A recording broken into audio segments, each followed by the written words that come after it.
When my neighbor asked, "Want to see my garden?" I thought she meant flowers. But what I discovered that day was a secret far more beautiful and far more dangerous to my heart.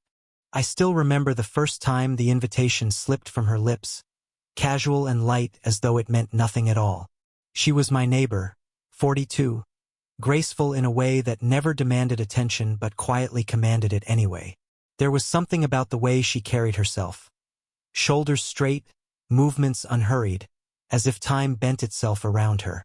That afternoon, I was out on my porch when she appeared at the fence between our houses. The sun sat high and warm, spreading gold across her skin as she brushed soil from her fingertips. Her long black hair was tied loosely at the back, a few strands falling free to frame her face.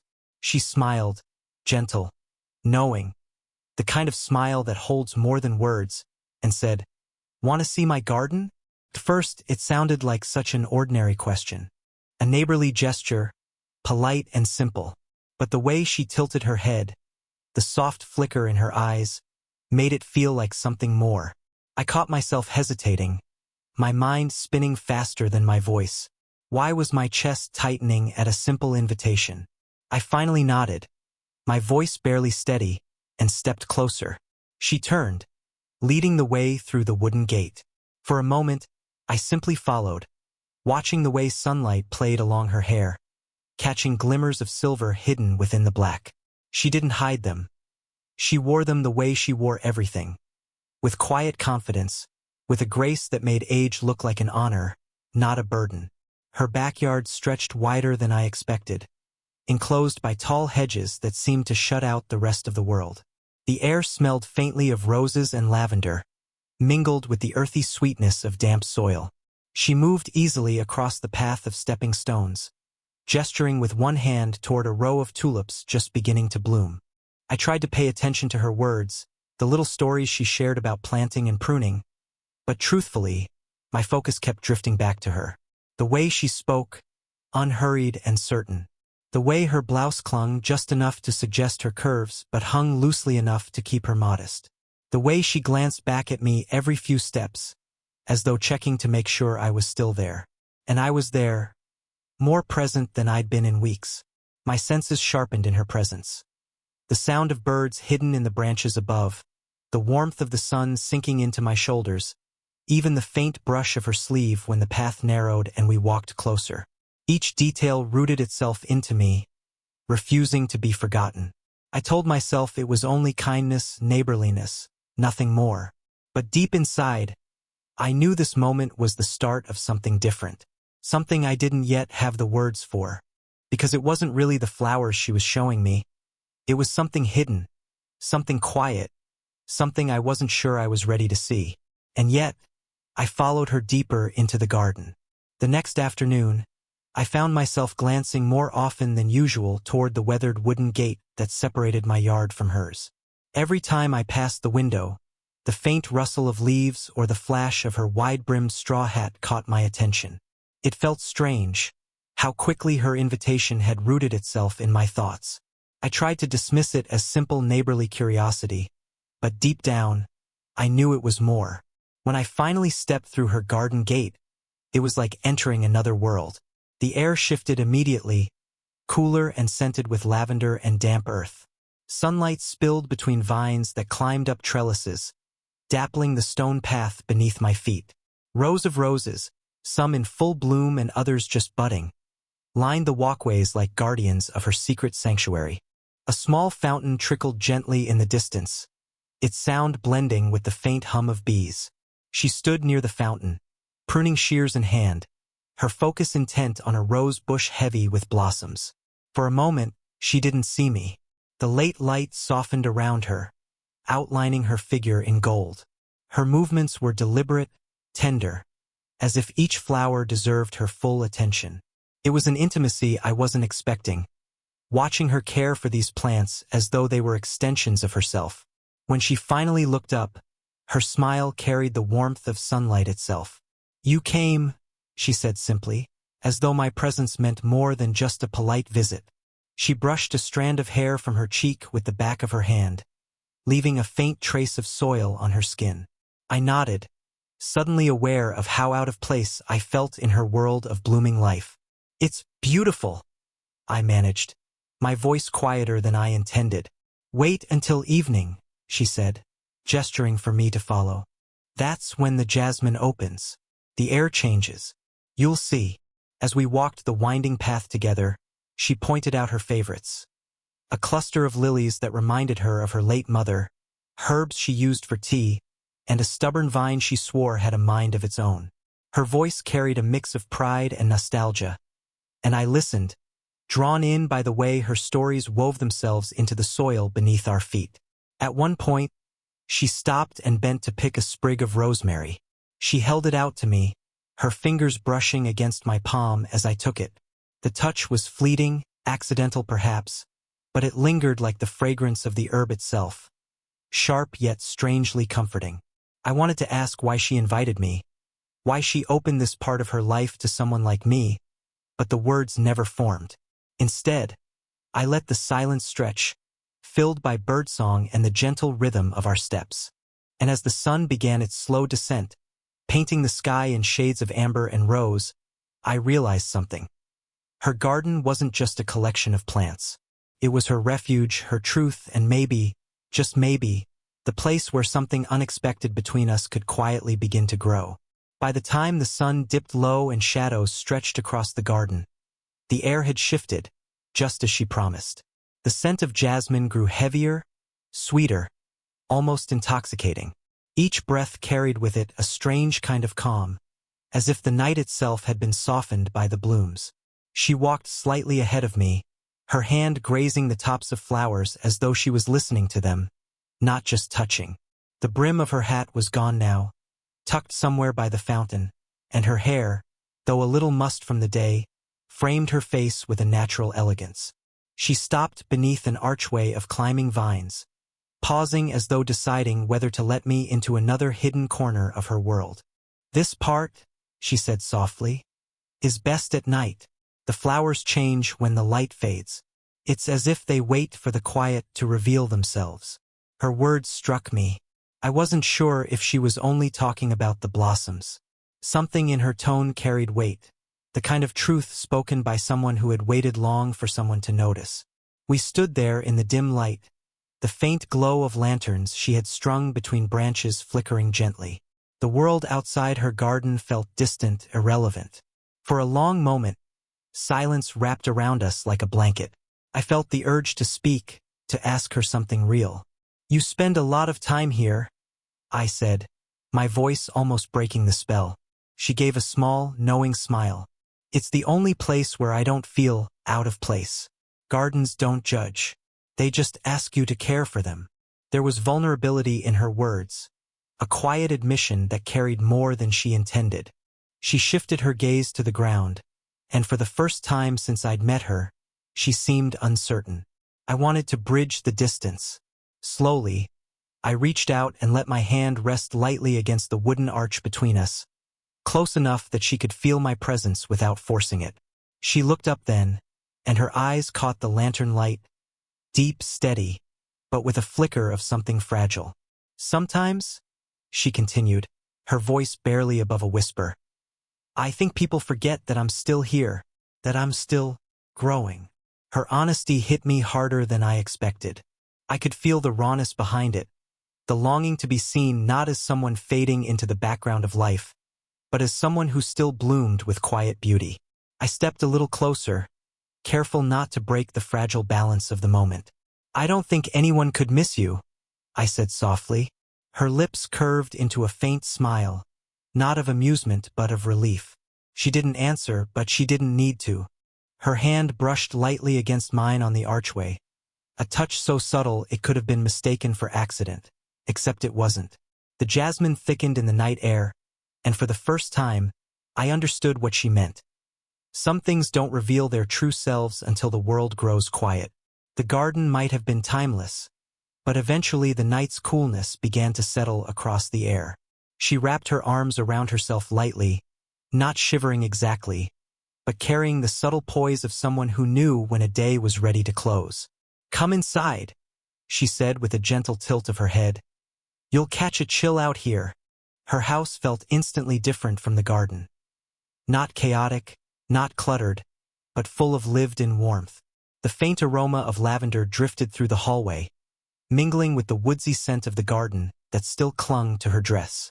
A single lamp in the kitchen bathed the space in soft amber light, chasing away the sharpness of night. She moved with an easy grace, pulling 2 mugs from the cupboard. "Chamomile or mint?" she asked, glancing over her shoulder. "Chamomile," I replied, though truthfully, I would have said yes to anything just to hear her speak again. She poured hot water into the mugs, the steam rising like ribbons between us. The sound of the kettle quieted, leaving only the ticking of the old clock above the doorway. I noticed the way her hands lingered on the cups for a moment, as if savoring the heat before sliding one toward me across the table. I sat down, and she did the same across from me. The table wasn't large, but the space between us felt charged, full of things unsaid. Her fingers curled around her mug, her dark eyes catching the lamplight as she looked at me. Not with the careful politeness of a neighbor, but with something softer, more searching. "You must think it strange," she said after a moment. "Showing you my garden, keeping you so long. I don't usually—" She trailed off, swirling her tea absently. I shook my head. "I don't think it's strange at all. It feels like—" I paused, trying to find the right word. Like it was waiting for me. A flicker passed over her face. Surprise, then something like relief. She lowered her eyes for a heartbeat, a faint smile tugging at the corners of her lips. The quiet stretched, but it wasn't uncomfortable. It was heavy with awareness. Every detail sharpened, the rise of steam from her cup, the faint sound of wind brushing against the window, the delicate movement of her hand as she tucked a strand of black hair behind her ear. I found myself leaning forward without realizing it, my arms resting on the table. She noticed, her gaze flicked briefly to the narrowing space between us, then back to my face. For a heartbeat, I thought she might pull away. Instead, she set her mug down slowly, deliberately, and let her hand rest near mine. The distance was still there, an inch, maybe less, but that inch felt like the very edge of a cliff. My heart beat harder, not because we had touched, but because we both knew we could. Her voice was quiet, almost fragile, when she finally spoke again. "It's been a long time since I've let someone stay this late." I swallowed, the weight of her words anchoring me in that moment. "Then maybe," I said softly, "tonight doesn't have to end yet." Her eyes lifted to mine, steady, warm, and impossibly alive. The garden had been beautiful, but here, across this small kitchen table, I realized the real secret bloom wasn't outside. It was sitting right in front of me. The steam from our tea had long faded, leaving behind only the faint warmth of the mugs and the steady hum of silence. Not the kind of silence that begged to be filled, but the kind that pressed close, making every heartbeat and every breath louder than words. She rested her elbow on the table, fingers lightly grazing the rim of her cup, though she hadn't sipped in minutes. Her dark eyes searched mine with an intensity one wasn't used to, like she was both weighing a decision and bracing for its consequences. Finally, she exhaled, her voice quiet. "You're too young to be sitting here with me." The words were honest, not playful. Her gaze dipped for a second, and I caught the faintest trace of vulnerability in the way her lips pressed together, like she was holding back more than she was saying. I shook my head gently.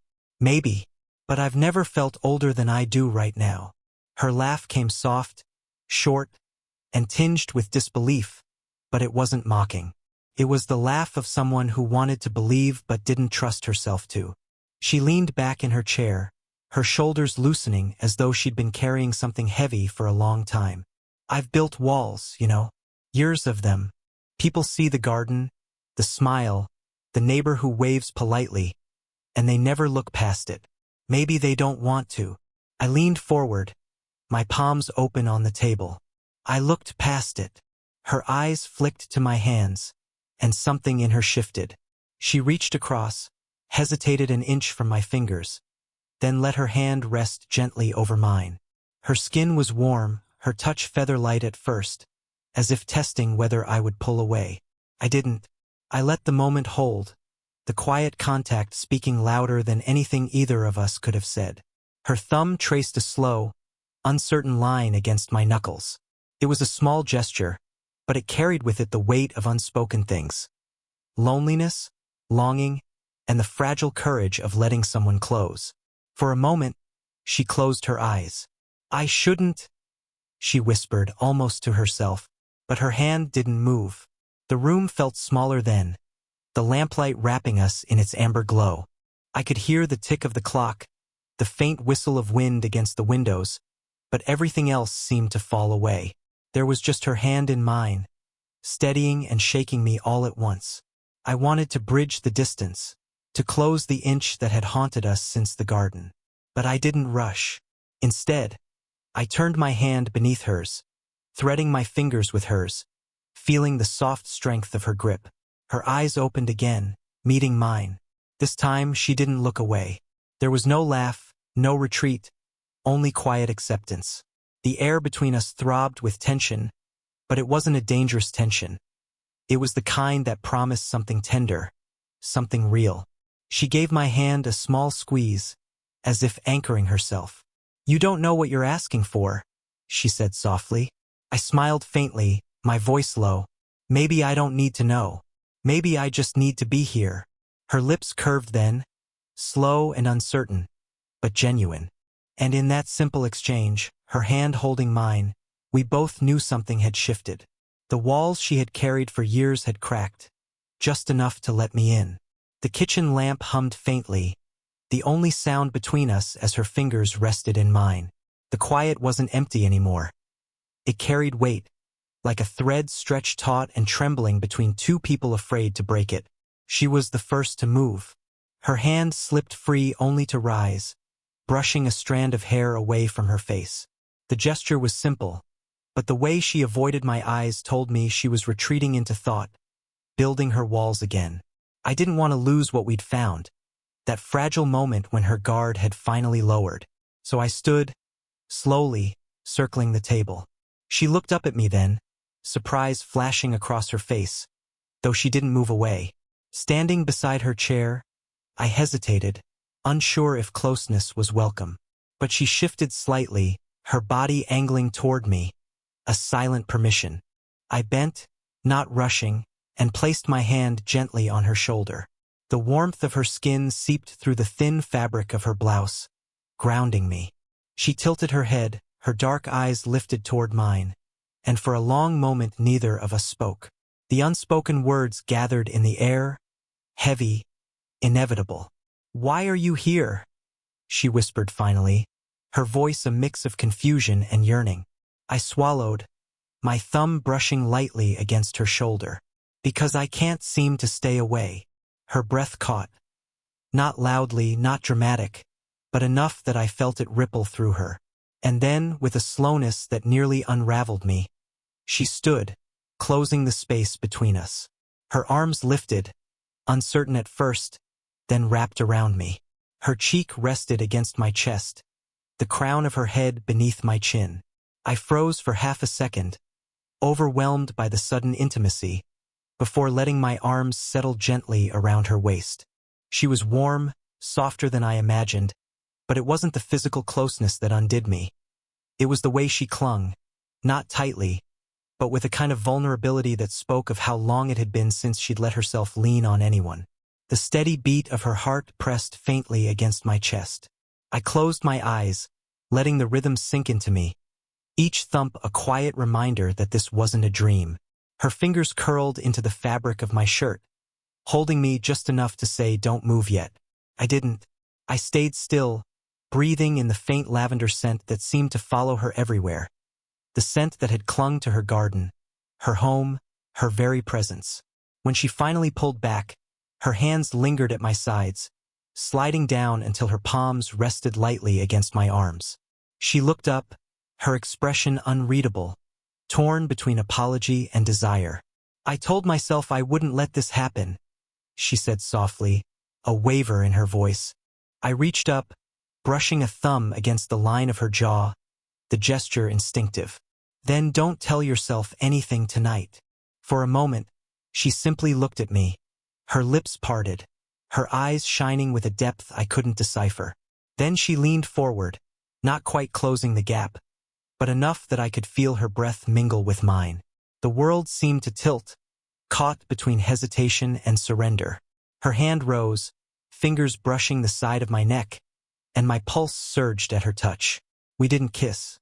Not yet. But the possibility hung in the air, close enough to taste. And in that suspended heartbeat, I knew something irreversible had begun. The night had stretched longer than either of us expected. The tea had grown cold on the table, forgotten. The lamp above us cast its amber glow, softening the sharp edges of everything, leaving only her face, her eyes, her presence. She still hadn't stepped back fully. My hand lingered near her cheek, hers against my arm. The air was fragile, almost breakable. For so long, she had been composed, graceful, reserved, always measured. But now, in this quiet room, the weight of her walls finally showed their cracks. "I'm too old for this," she murmured, a faint tremor in her voice. "Too old for wanting something like this." Her words should have created distance, but instead they pulled me closer. I shook my head slowly, my voice low. "You're not too old for wanting.